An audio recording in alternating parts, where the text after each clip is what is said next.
B2B email marketing, outsourcing campaigns, why batch and blast B2B email stops working. If you're still running outbound from a half-maintained automation tool and a part-time SDR, you're making B2B email harder than it needs to be.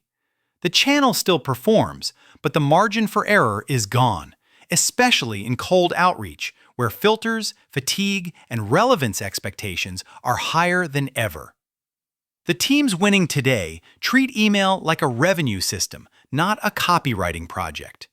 Email remains central to B2B go-to-market because it scales targeted conversations better than almost any other channel. In fact, 87% of B2B marketers still use email as their primary content distribution channel, which tells you it's not dead, it's crowded. That crowding is exactly why execution quality matters more than volume. This is where outsourcing can be either a cheat code or a disaster. The right cold email agency brings process, deliverability rigor, list discipline, and iteration speed your internal team may not have time to build. The wrong partner burns your domain reputation, spams your total addressable market, and leaves your AEs sorting through low-quality leads that never convert. Email ROI is real, but benchmarks prove it's getting tougher. B2B email continues to be one of the highest ROI channels when it's run well. Depending on the source and methodology, reported returns land around 36-1 to 46-1, which is why email remains a workhorse for demand generation and sales development. The catch is that those returns are increasingly concentrated among teams that execute with strong targeting, clean data, and real personalization. The average program is fighting headwinds. Average B2B open rates sit around 19.2% in 2025, and cold email reply rates have softened, with one large benchmark showing 5.8% average replies in 2024, down from the prior year. Another benchmark pegs typical cold replies in the 3 to 5.1% range, while top quartile campaigns reach 15 to 25% by tightening ICP, hooks, and relevance. Use benchmarks as a compass, not a trophy. Opens and clicks can help you spot deliverability or messaging issues, but they don't guarantee pipeline. What matters is whether your sequences reliably turn targeted accounts into real conversations and booked meetings. Outsourcing versus in-house, the real trade-offs, not the myths. You can absolutely run world-class outbound in-house, but you're not just sending emails. You're building a mini revenue engine. List building services, data validation, deliverability monitoring, sequencing strategy, copy testing, and CRM instrumentation. Plus, the daily discipline of follow-up and routing. Most teams underestimate the operational burden until results dip and nobody can explain why. Outsourcing works when you treat it as sales outsourcing with clear revenue outcomes, not a creative project. A strong SDR agency or outbound sales agency can bring specialized operators who run these systems every day. And 55% of marketers cite increased efficiency as the biggest advantage of outsourcing. Some providers also claim specialized email teams can lift ROI by up to 30% versus generic in-house efforts, which is plausible when specialization replaces scattered ownership. The downside is control, unless you structure it correctly.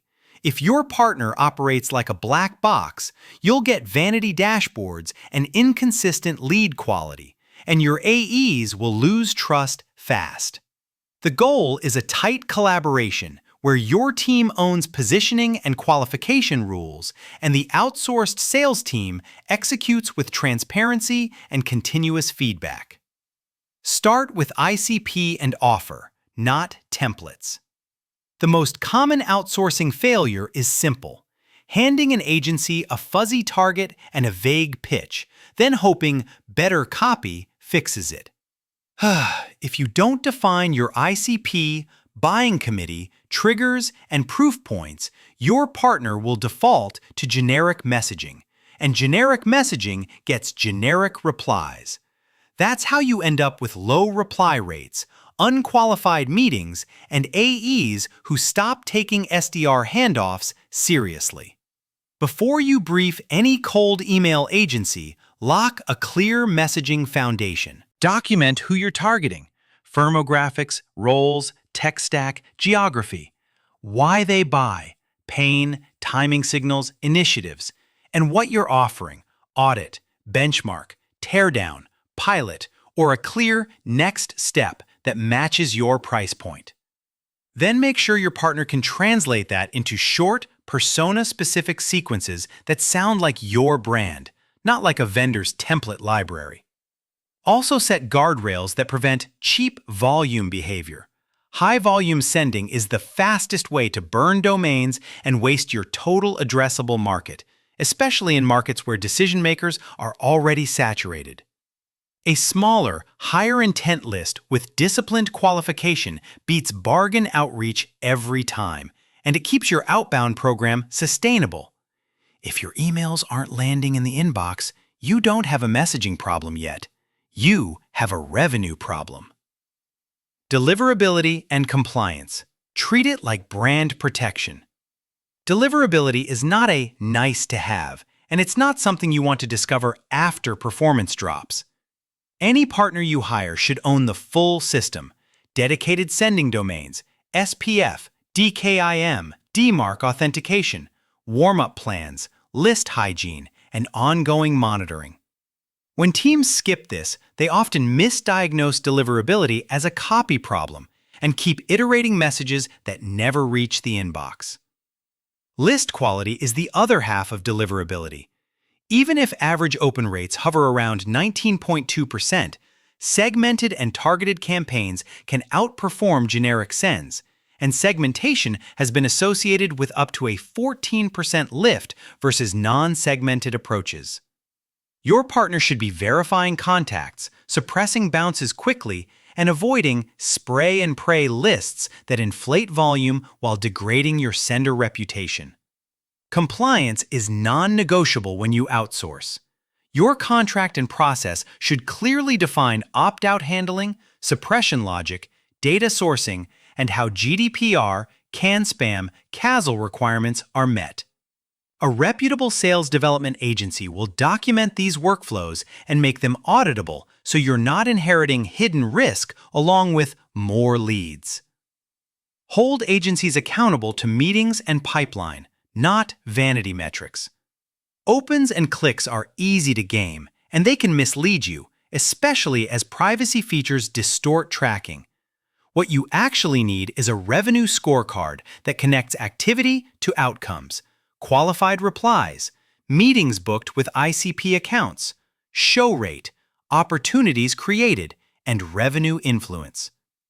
If a partner can't tie their work to pipeline, you're buying busy work. Benchmarks help you set expectations and spot problems. If you're sitting near the market's typical 3 to 5.1% reply range, your program may be functioning but not differentiated. To get closer to 15 to 25%, you usually need sharper segmentation, stronger hooks, and tighter list strategy. One benchmark also showed average cold replies at 5.8% in 2024. Use that as a reality check, then optimize toward meetings, not just replies.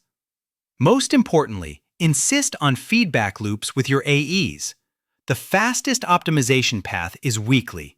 Review which meetings showed, which deals progressed, and which segments produced real opportunities. That AE-level truth is what turns an outsourced program into a predictable pipeline engine rather than an activity machine. Segmentation, personalization, and multi-channel, the modern baseline. Segmentation is no longer optional. Research commonly shows segmented campaigns drive about 30% more opens and 50% more click-through than non-targeted blasts, which is why one sequence for everyone dies quickly in competitive markets. The practical move is to build a few high-intent segments and tailor hooks to each instead of broad lists with diluted relevance. AI can help you scale relevance, but it can't replace judgment. The best teams use AI to generate structured snippets from public data while keeping strict tone guardrails and human QA, so messages still read like a thoughtful B2B operator. If your partner uses automation to send robotic, personalized lines at scale, you'll see it in reply sentiment and long-term brand damage. Finally, email works better when it's not alone. Coordinate outreach across channels so prospects see a consistent narrative. Email touches supported by LinkedIn activity and, when it fits your motion, a cold calling agency or cold calling services layer to reinforce intent. In our experience at SalesHive, the strongest programs treat email, calling, and LinkedIn as one outbound system, especially for complex sales where trust is built through repeated, consistent exposure. A practical 90-day outsourcing plan without losing control. Outsourced email rarely produces stable meetings in week 1, and that's normal. Most programs need time for domain setup and warm-up, data validation, and early A/B tests. By 30 to 45 days, you should see consistent signals, and by 60 to 90 days, you should have repeatable segments and hooks. If you're 3 months in with clean infrastructure and still flatlined, it's typically an ICP, offer, or execution quality issue, not the market. Run outsourcing like a controlled pilot, not a leap of faith. Start with 1 or 2 ICP slices, agree on a simple revenue scorecard, and require CRM integration so every touch, reply, and meeting is visible to sales. This is also how you avoid the classic mistake of treating the agency as a black box, because when campaigns and CRM are disconnected, you can't learn what actually drives pipeline. If you're evaluating an SDR agency, a B2B sales agency, or a broader sales outsourcing partner, make the selection criteria outcome-based. Ask how they protect deliverability, how they build and verify lists, how they collaborate with AEs, and how compensation or renewals align to meetings and pipeline. At SalesHive, we built our model around this end-to-end approach, combining strategy, data, technical setup, and SDR execution, so teams get booked meetings that actually convert, not just activity reports.